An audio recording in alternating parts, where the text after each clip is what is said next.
नमस्कार, the wire में आपका स्वागत है। मैं हूं शरद प्रधान और लखनऊ सेंट्रल में आज हम आपको बताएंगे एक ऐसे कांड के बारे में जिसकी शायद बहुत दूर तक गूंज पहुंची नहीं है। वो वैसा ही घिनौना कांड है जैसा कि निर्भया कांड दिल्ली में हुआ था। अब दिल्ली में होने के कारण वो पूरी देश की खबर बनी थी, लेकिन इस बार ये हुआ है कोई उस मामले में देखिए तो ठीक है, वो कोई कैपिटल नहीं है, लेकिन रिलीजियस कैपिटल ज़रूर है और एंशिएंट हिंदू सिटी कहा जाता है अयोध्या, धर्म नगरी। वहाँ पे ये रेप हुआ, गैंग रेप हुआ बच्ची के साथ, और 3 हफ्ते से ज़्यादा हो चुके हैं और अभी तक उस मामले में तीनों अभियुक्त गिरफ्तार नहीं हो पाए। इसलिए नहीं कि उन्हें पुलिस ढूंढ रही हो, मिल नहीं रहे। पुलिस ने एक को पकड़ने के बाद ये तय कर लिया कि बाकी 2 को हमें ढूंढना ही नहीं है। और वजह क्या है उसकी कि जो एक पकड़ा गया, पुलिस का कहना यह है कि उसने कहा है कि नहीं मैं ही था। वो बच्ची 5 साल की जो इस हालत में नहीं थी कि बोल सके, उसके साथ इतनी दुर्दशा हुई थी, उसने इंडिकेट किया, अपनी उंगलियों से बताया कि 3 लोग थे। उसकी बात पे पुलिस इन्वेस्टिगेट नहीं कर रही है। पुलिस इन्वेस्टिगेट कर रही है उस अक्यूज्ड की बात पे कि नहीं बस मैं ही था। आप इससे अंदाज़ा लगा सकते हैं कि ये वो अयोध्या है, उस उत्तर प्रदेश की वो प्रोमिनेंट जगह है जिसके नाम पे इलेक्शंस जीते गए हैं कई वर्षों से, और वहाँ पे इस तरीके की घिनौनी घटना होती है। उस 5 साल की बच्ची की इतनी बुरी हालत थी कि फैज़ाबाद के डॉक्टर्स उसको संभाल नहीं सके, तो उसको लखनऊ के किंग जॉर्जेस मेडिकल यूनिवर्सिटी में भेजा गया, जहाँ 2 हफ्ते तक उसका इलाज चला, 2 हफ्ते से ज़्यादा उसका इलाज चला, लेकिन अभी भी वो नॉर्मल नहीं हो पाई है। निर्भया की तरीके से उसके साथ भी उसके बॉडी के इंटरनल पार्ट्स बहुत बुरी तरह से म्यूटिलेट किए गए थे और अभी तक रेस्टोरेशन सर्जरी नहीं हो पाई है। केजीएमसी के जो केजीएमयू के जो सर्जन जो डील कर रहे हैं, बहुत ही मशहूर सर्जन हैं डॉक्टर कुरील, उनसे मेरी बात हुई। उनका कहना ये है कि इसमें अभी बहुत वक्त लगेगा। अभी तो इनिशियल सर्जरीज हुई है और अभी मल्टीपल सर्जरीज बाकी हैं जो आज की हालत में नहीं हो सकती, क्योंकि अभी बहुत ज़्यादा स्वेलिंग है बॉडी में। तो लगभग 2 महीने और लगेंगे, उसके बाद उस बच्ची को फिर लाया जाएगा अस्पताल में। और अभी भी वो पूरी तरह से वो आप सोच सकते हैं कि किस ट्रॉमा में, किस शॉक में होगी। वो 5 साल की बच्ची है, लेकिन उसको उसके जो बलात्कारी हैं उनको पकड़ने का कोई एफर्ट नहीं किया जा रहा है। इससे ज़्यादा दुर्भाग्य क्या हो सकता है कि उत्तर प्रदेश के मुख्यमंत्री ये क्लेम करते हैं कि उन्होंने उत्तर प्रदेश के लॉ एंड ऑर्डर का कायाकल्प कर दिया है, और लॉ एंड ऑर्डर के नाम पे, के इम्प्रूवमेंट के नाम पे वो इस इलेक्शन में भी प्रचंड बहुमत से जीते हैं। महिला सुरक्षा उनका एक यूएसपी रहा है, लेकिन वहीं पे जब ये होता है तो उसके बारे में कोई नहीं पूछता। इंटरेस्टिंग बात यह है, जो वहाँ से खबरें आ रही हैं अयोध्या से, कि वहाँ के जो लोकल एमएलए हैं, बीजेपी के एमएलए, ये जो कांड करने वाले लोग हैं वो वहाँ ही के उन्हीं के एक बड़े ख़ास आदमी जो टेंट हाउस का ओनर है जहाँ पे ये कांड हुआ, उसी को प्रोटेक्ट करने में वो लगे हुए हैं। माना ये जाता है कि, और ये बताया गया है कि शुरू में उस टेंट हाउस के ओनर के लड़के को पुलिस ने पिक कर लिया था इस शक पे कि वो ही इन्वॉल्व है। उस लड़के ने अपने एक मुलाजिम का, अपने टेंट हाउस के एक लेबर का नाम बता दिया। फिर वो लेबर जो है पुलिस की गिरफ्त में आ गया और लड़के को उन्होंने छोड़ दिया। अब आप समझ सकते हैं किस तरह से होता है, किस तरह से चीज़ें होती हैं।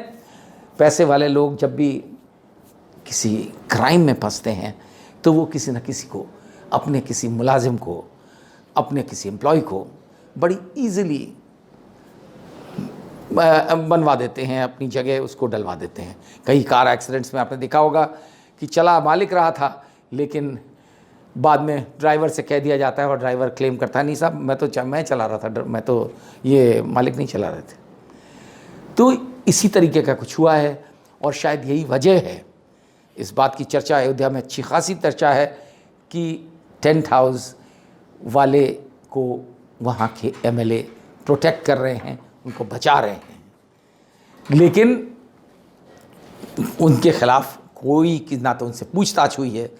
और इंटरेस्टिंग बात ये सिर्फ ये दरोगा का नहीं है, वहाँ के एसएचओ, वहाँ के एसपी सिटी, वहाँ के एसएसपी, सबका यही क्लेम है, यही एलिबाई है कि साहब हमने पकड़ लिया, एक ही आदमी था।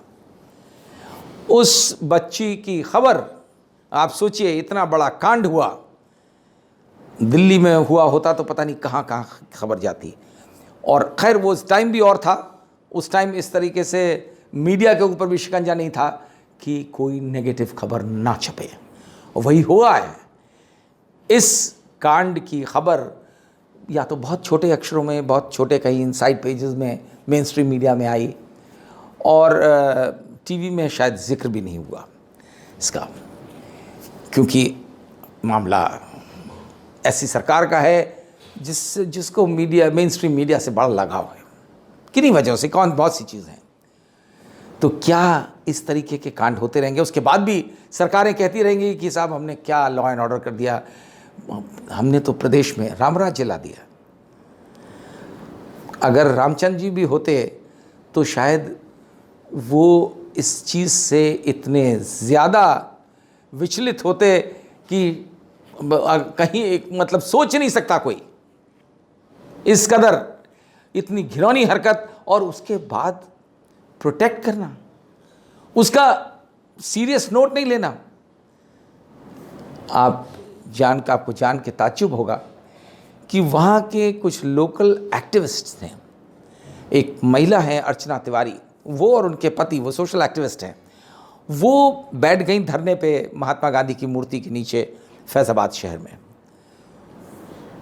पुलिस ने उनको उठा करके डाल दिया है अस्पताल के आईसीयू में, जिससे कि वो अपनी आवाज़ इसके खिलाफ ना उठा पाए। आवाज़ भी क्या, वो एक साइलेंट धरना दे रही थी।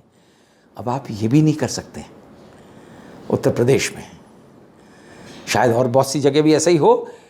आपने देखा है निर्भया कांड हुआ था तो किस तरीके के प्रोटेस्ट हुए, उसमें भी पुलिस ने एक शुरू में ऑब्जेक्ट किया था, शोर मचाया था और लाठीचार्ज भी किया था इंडिया गेट पे, लेकिन अल्टीमेटली सुप्रीम कोर्ट ने उसका कॉग्निसेंस लिया और आखिर में जस्टिस वर्मा, जो रिटायर्ड सुप्रीम कोर्ट जज थे, जब उनके पास ये मैटर गया, उन्होंने इसमें एक लॉ कॉन्स्टिट्यूट करवाया, जिसकी वजह से आज ऐसे प्रोविजंस आ गए हैं कि जो रेप का दायरा है वो काफ़ी बढ़ गया है और आसानी से लोगों को कन्विक्ट किया जा सकता है। लेकिन कन्विक्ट तब होंगे जब पकड़े जाएंगे रेपिस्ट, और वो भी 5 साल की बच्ची के rapist.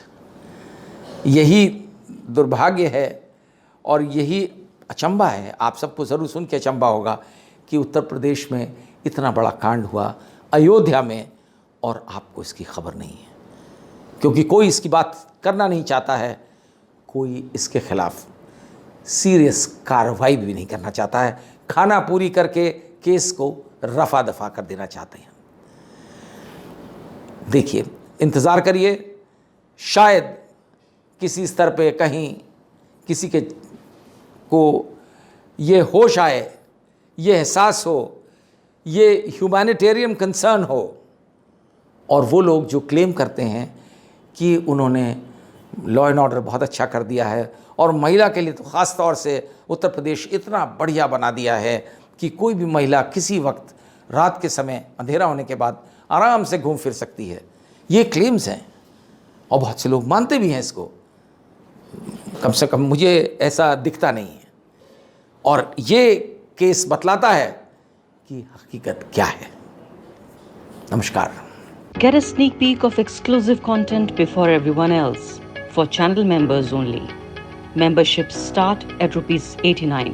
hit the join button below.